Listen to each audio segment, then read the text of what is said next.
이런 부모의 마음은 항상 자녀에게 좋은 것을 주기를 원합니다.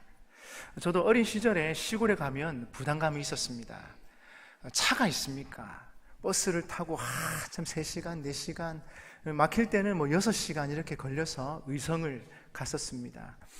가면 꼭 돌아갈 때 할머니가 뭘 주십니다. 쌀 한 가마. 또 부담 싫음네. 고추 2가마. 누가 들고 가야 됩니까? 제가 들고 가야 됩니다. 아들이 무거운 거 들고 가야죠. 좀 안 줬으면 좋겠는데, 엄마 이거 안 받아가면 안 되나? 받아가야 된다. 할머니 큰일 난다. 어린 시절에는 그 할머니의 마음을 이해하지 못했지만 이제 나이가 들면서 그 할머니의 마음을 조금씩 알게 되었습니다. 자녀들에게 좋은 것을 주고 싶고 또 많이 주고 싶은 것이 바로 부모의 마음인 것 같습니다. 마찬가지로 하나님께서도 자녀인 우리에게 늘 좋은 것을 주고 싶어 하십니다. 아멘이십니까? 그러므로 특별히 기도하는 제목들이 있다면 여러분 기대하셔도 됩니다. 하나님께서 좋은 것으로 풍성하게 채워주실 것이기 때문입니다. 그리하여 하나님의 놀라운 사랑, 놀라운 은혜를 경험하게 될 것입니다. 따라서 금요일 오실 때마다 더 기대하는 마음으로 열심히 참석하셔서 하나님의 풍성한 것들로 체험받는 은혜의 시간 되시기를 간절히 부탁드립니다. 하나님을 믿고 사는 것이 얼마나 큰 복인지 모릅니다. 그런데 하나님을 믿고 살면서도 별로 감동이 없는 사람들이 있습니다. 하나님께서 자신의 기도는 잘 듣지 않으시며 하나님의 뜻대로 살고 싶지만 하나님의 뜻이 무엇인지 잘 모르겠고 하나님께서는 왜 자신의 뜻을 명확하게 말씀해 주지 않느냐 이렇게 말하는 사람들이 있습니다. 하지만 그렇지 않습니다. 하나님께서는 우리를 혼란스럽게 하시거나 애매하게 우리를 인도하시지 않습니다. 우리가 그렇게 생각하는 것은 우리가 매사에 기도하지 않기 때문입니다. 기도하면 하나님께서는 우리의 갈 길을 보여주시고 반드시 선하게 인도해 주십니다. 오늘 본문 말씀은 교회사뿐 아니라 세계 역사에 있어서도 매우 중요한 사건입니다. 사도 바울이 제2차 전도 여행 중 드로아에서 환상을 보고 소아시아로 가던 그 계획을 바꾸어 유럽으로 가게 되었습니다. 그리고 빌립보에 유럽 최초의 교회를 세우게 되지요. 역사학자 아놀드 토인비는 이렇게 말했습니다. 그때 드로아에서 바울을 태우고 마게도나로 가던 그 배가 바로 유럽의 역사를 바꾸었다. 유럽에 복음이 전해지지 않았더라면, 그리고 유럽에 교회가 세워지지 않았더라면 오늘날의 유럽과 서구 문명은 존재하지 않았을 것이기 때문입니다. 그런데 역사적으로 이렇게 중요한 사건이었지만 사도 바울에게 있어서는 어찌 보면 매우 혼란스러웠던 일일 법합니다. 왜냐하면 자신의 생각과 너무 다른 결정이었기 때문입니다. 사도 바울은 2차 전도 여행을 떠나면서 나름대로 계획을 세웠습니다. 2차 전도 여행의 목적은 1차 전도 여행 때 세워진 교회들을 견고하게 하고 여유가 있으면 소아시아 지역으로 가서 복음을 전하는 것이었습니다. 아무 문제가 없는 계획이었습니다. 아니, 얼마나 좋은 계획입니까? 하나님께서 확실하게 도와주실 계획이지 않습니까? 그러나 우리가 세운 좋은 계획이라 하더라도 하나님의 생각과 다를 때가 있다는 것입니다. 여러분, 하나님의 계획과 생각이 우리와 다를 때가 있습니다. 그럴 때 우리는 먼저 우리의 생각과 계획을 내려놓을 수 있어야 합니다. 그리고 주님의 뜻을 따르는 것이지요. 이사야 55장 8절 9절에 이렇게 말씀합니다. 이는 내 생각이 너희의 생각과 다르며 내 길은 너희의 길과 다름이니라. 여호와의 말씀이니라. 이는 하늘이 땅보다 높음같이 내 길은 너희의 길보다 높으며 내 생각은 너희의 생각보다 높음이니라. 하나님께서 계획하신 길은 우리의 길보다 높고 하나님의 생각은 우리의 생각보다 더 높습니다. 쉽게 말해 우리에게 더 좋은 것을 주실 것이기에 이 믿음 가지고 주님의 뜻을 구하며 기도하라는 것입니다. 하나님의 생각에, 하나님의 뜻에 따라가라는 것입니다. 사도 바울과 실라 그리고 함께한 디모데는 사실 지금의 상황을 이해할 수 없었습니다. 지금까지 전도하면서 굶기도 하고 추위에 떨기도 하고 돌에 맞기도 하였지만 기도하면 전도의 문이 열렸기 때문입니다. 그래, 수고한다. 더 열심히 전도하거라. 하나님께서 격려하시는 듯 했습니다. 그런데 어찌된 일인지 이번 전도 여행에서는 시원하게 뚫려있는 길도 막히는 것입니다. 하나님께서 막으신다고 밖에는 설명할 방법이 없었습니다. 사도 바울 일행은 드로아에서 너무나 답답한 시간을 보내야 했습니다.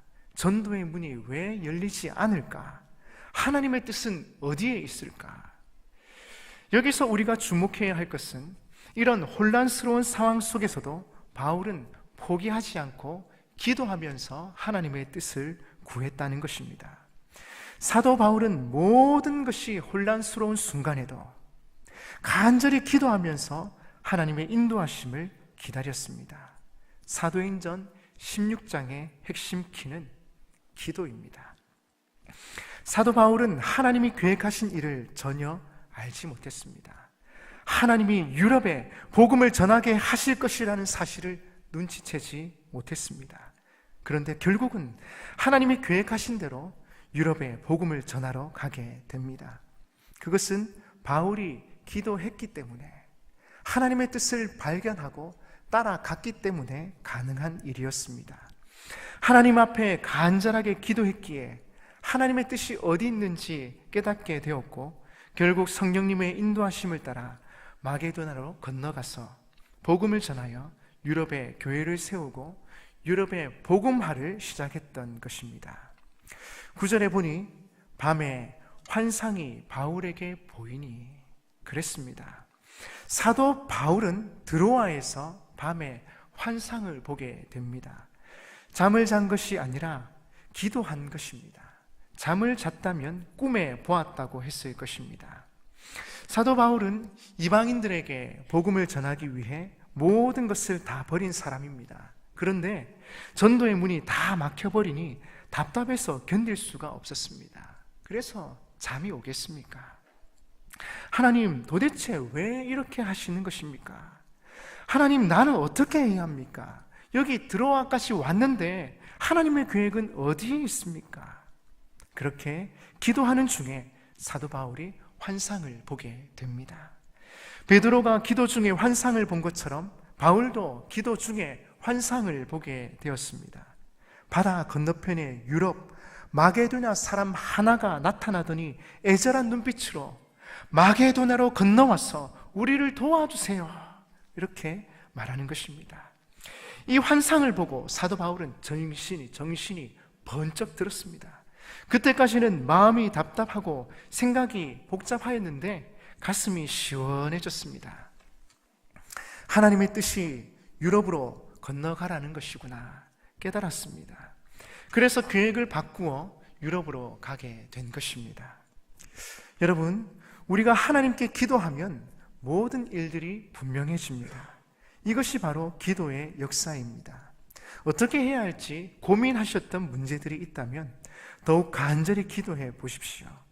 하나님께서 여러분의 앞길을 열어주시며 선하게 인도해 주실 줄 믿습니다. 기도하고 난 다음에 나타나는 현상은 확신이요 집중력입니다.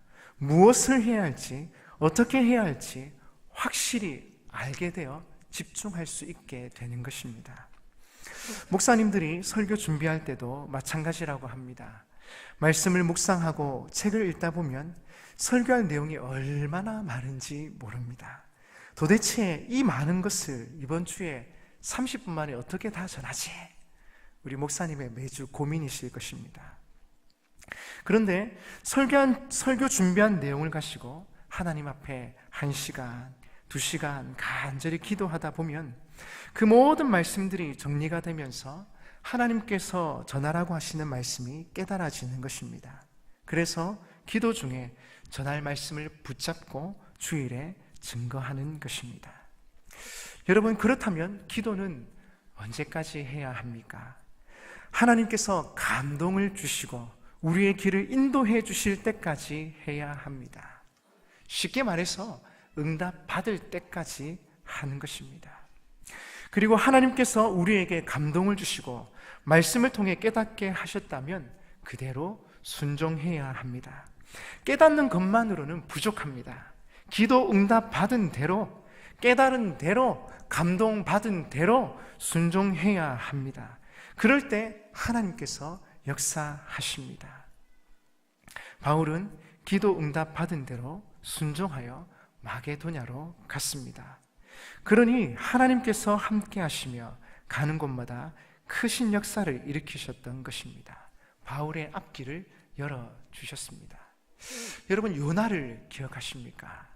요나는 자신의 계획이 뚜렷했습니다. 하나님께서 어디로 가라고 말씀하셨습니까?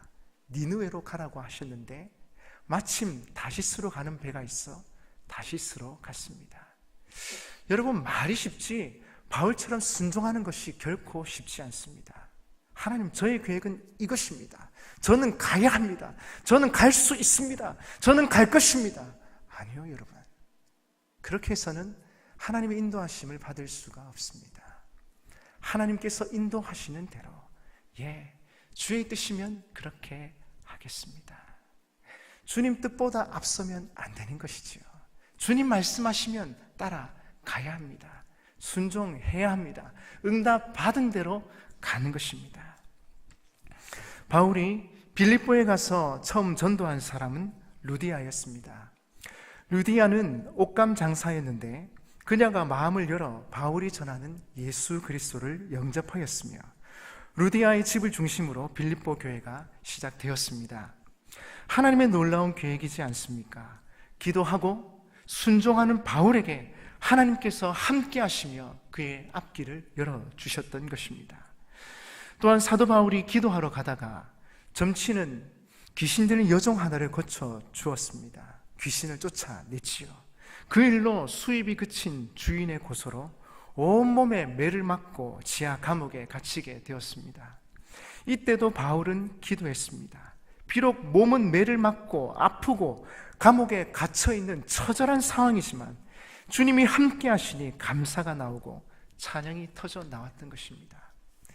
바울이 에베소서를 쓰면서도 어찌했습니까? 찬송하리로다. 감옥에 갇혀있는 상황 속에서도 하나님께서 주신 모든 신령한 복을 생각하니까 찬송하리로다. 여러분, 여기 감옥에서도 마찬가지였던 것 같습니다. 하나님의 뜻에 순종했더니 결과는 무엇이었습니까? 감옥이었습니다. 좋은 일을 하고 귀신을 쫓아내는데 감옥에 왔습니다. 원망이, 절망이 나와야 되지 않습니까? 불평이 나와야 되는 것 아닙니까? 그런데 하나님의 은혜를 생각하고 하나님의 함께 하실 역사들을 생각하면서 찬송이, 감사가 터져 나오는 것입니다. 25절에 이렇게 고백합니다. 한밤중에 바울과 실라가 기도하고 하나님을 찬송하며 죄수들이 듣더라. 바울과 실라가 하나님을 찬송하고 있습니다. 기도하고 있습니다.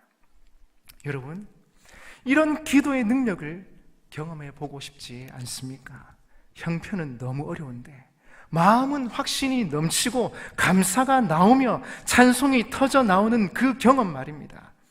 바울과 실라가 이렇게 성령 충만하여 예수 충만하여 옥중에서 찬송하니 하나님께서도 감동하셨습니다. 그리하여 지진이 일어났습니다. 옥문이 다 열려버렸으며 착고에 매었던 것이 다 풀려버렸습니다. 간수가 와서 이것을 보고 죄수들이 다 도망간 줄 알고 자결하려고 합니다. 그때 바울이 그 간수를 살려주며 유명한 말을 합니다. 31절에 주 예수를 믿으라. 그리하면 너와 내 집이 구원을 받으리라. 아멘이십니까? 여러분, 얼마나 멋집니까? 그리고는 간수와 온 가족이 예수님을 믿게 되었습니다. 이렇게 하여 유럽 최초의 교회가 세워지게 되었습니다. 여러분, 하나님께서 사도 바울에게 이렇게 구체적으로 역사하시고 이렇게 능력으로 함께 하셨던 이유가 무엇입니까? 바울에게는 뜨거운 기도가, 간절한 기도가 있었습니다. 또한 응답받은 대로 순종하는 믿음이 있었기 때문입니다. 그 뜨거운 기도가 감옥도 녹여버렸습니다. 매를 맞고 감옥에 갇혀 있으면서도 찬양이 터져 나올 정도로 뜨거웠습니다. 그러니 하나님께서 사도 바울에게 그렇게 가까이 계신 하나님, 놀라우신 하나님으로 역사하셨던 것입니다. 예수님께서도 겟세마네 동산에서 간절히 기도하지 않으셨습니까? 땀이 핏방울이 될 정도로 간절히 기도하셨습니다. 그러면서 이렇게 기도하셨죠. 아버지, 나의 원대로 마옵시고 아버지의 원대로 되기를 원하나이다. 자신의 뜻이 아니고 기도하면서 하나님의 뜻을 따르고 그 뜻에 순종하는 자리까지 나아가셨습니다. 힘든 길, 고난의 길, 십자가의 길이었지만 순종하셨습니다. 그랬더니 하나님께서 어떻게 예수님을 사용하셨습니까? 예수님의 그 순종으로 모든 믿는 자에게 구원을 주시는 은혜를 베푸셨습니다. 죽어가는 수많은 생명들을 살리시는 은혜가 예수님을 통해서 엔 그리스도, 예수님 안에서 이루어지게 된 것입니다. 여러분, 여기에 하나님의 인도하심과 역사하심이 필요한 분들 있습니까? 그렇다면 바울과 같이 뜨거운 기도로 하나님께 나아가시기 바랍니다. 사도 바울처럼 간절히 기도하면서 하나님의 인도하심을 구하는 것입니다. 특별히 이 피곤한 시간, 우리 가정과 우리 교회를 위해 마음을 모아 같이 기도한다면 하나님께서 감동하시고 우리 가정을, 우리 교회를 선하게 인도해 주실 줄 믿습니다. 여러분, 살아가면서 문제가 없는 사람이 어디 있겠습니까? 질병으로 인해서 또는 자녀의 문제로 인하여서, 때로는 직장의 문제로, 교회의 문제로, 관계의 문제로 힘든 시간을 보내고 계신 분들이 있을 줄 압니다.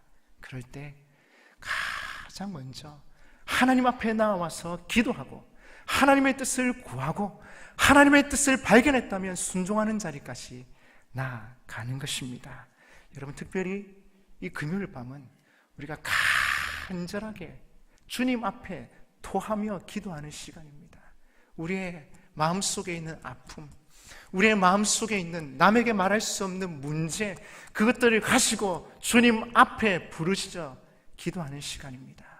그리하여 여러분의 기도에 하나님께서 어떻게 응답하시는가, 여러분이 순종할 때 어떻게 하나님께서 역사하시는가, 그것을 이 기도의 자리를 통하여서 경험하고 또한 그 살아계신 하나님을 찬송하게 되는 여러분 되시기를 간절히 바랍니다.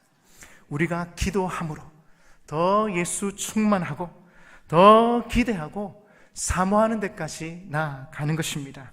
그리하여 하나님의 인도하심과 역사가 우리의 삶에, 우리의 교회에, 우리의 가정에 더욱 충만하게 되시기를 주님의 이름으로 축복합니다.